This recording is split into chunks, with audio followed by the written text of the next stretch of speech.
আসসালামু আলাইকুম। Ratna family group.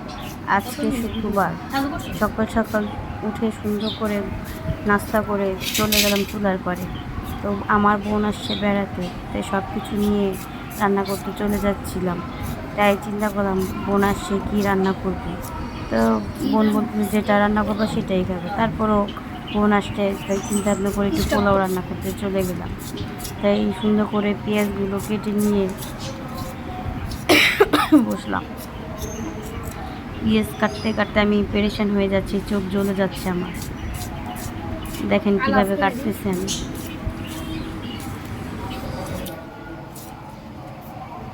পেঁয়াজ কাটার পরে আমি চলে গেলাম আলুগুলো কাটতে। তাই গরু গোস্ত রান্না করবো। গরু গোস্তের সাথে আলু দিয়ে খেতে ভালোই লাগে। কার কার ভালো লাগে গরু গোস্ত আলু দিয়ে রান্না করতে? সেই ঝোলটা দিয়ে পরোটা খেতে কিন্তু আমার অনেক ভালো লাগে। আলুও ভালো লাগে খাইতে। গোস্তের আলু সবারই পছন্দ। আপনাদের পছন্দ? গোস্তের আলু ঝোল বাসি হলে তার বেশি মজা।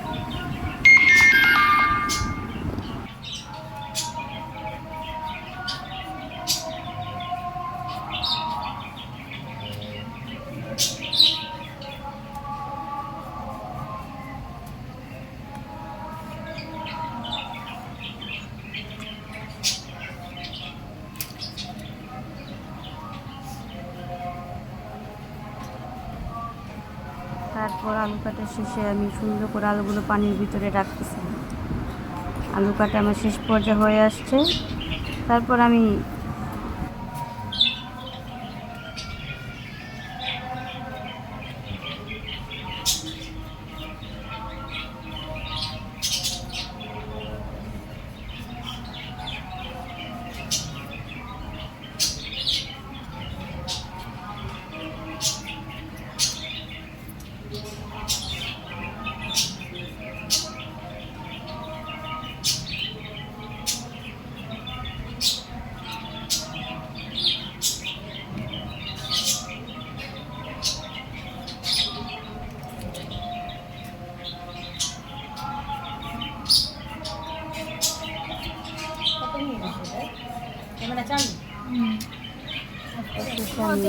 পোলাও চালগুলো মেপে নিচ্ছি, কারণ মাংসগুলো ধুয়ে রেখে আমি মেখে রেখেছি।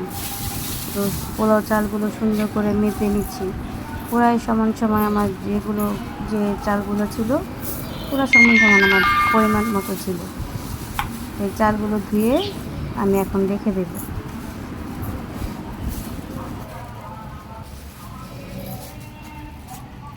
কাজে ফাঁকে ফাঁকে আমি একটু ঘরে যেয়ে দেখতেছি ওরা কী করতেছে। দেখেন, ঘরে নিয়ে যেয়ে দেখি ওরা ফোন টিপতেছে। কে বলবে এটা খালা, আর সাথে আছে ওর ভাগ্নি। খালার থেকে ভাগ্নিকে দেখেন, স্বাস্থ্যটা দেখেন। খালার স্বাস্থ্য দেখেন আর ভাগ্নির স্বাস্থ্য দেখেন। তারপর চুলা করে চলে চালগুলো ধুয়ে রেখে আমি পোলাওটা বসিয়ে দিলাম তাড়াতাড়ি, কারণ কাজ ছিল। তাই তো বাইরে যাব, তাই তাড়াতাড়ি করে চলে গেলাম। আমার মেয়ে দিতেছে চালগুলো ঢেলে, কারণ মোবাইলটা আমি ধরছি। বলতে পারেন আপনি মেয়ের হাতে কী হয়েছে? হাতে আমার কিছুই হয়নি, আমার মেয়ে কলম দিয়ে দাগাদাগি। তারপর আমি চালগুলো একটু ভালো করে ভেজে নিয়েছি, কারণ এটা আমি আমার মাঠ থেকে শিখেছি। তেলে ভালো করে ভেজে ভেজে নিলে চালটা সুন্দর হয়, খাবারটা চালটা টাইট হয়।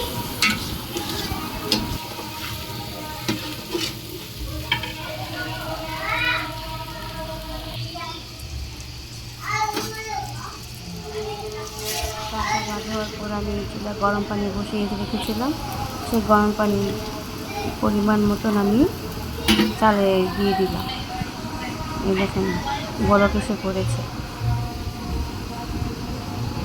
বলক আসার সাথে সাথে আমি সুন্দর করে নাড়াচাড়া দিয়ে পোলাওটাকে ঢেকে দেব।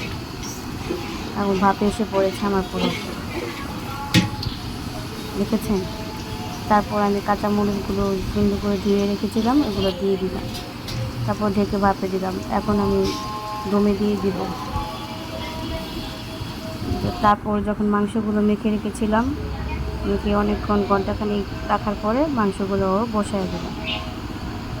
দেখেন, তো রান্নার আমার প্রায় কাছাকাছি, কারণ পোলাও রানতে আর গরু গোস্ত মাখানো রান্না করতে সময় লাগে। তো আজকের মতন এখানেই আমার ব্লগটা শেষ করলাম।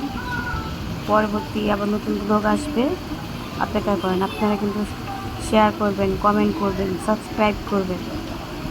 দেখেন আমার তরকারির কালারটা এখন চলে আসবে। কেমন কেমন হয়েছে তরকারিটা দেখেন। ভালো হলে শেয়ার করবেন। আজকের মতন এখানেই শেষ। Bye bye.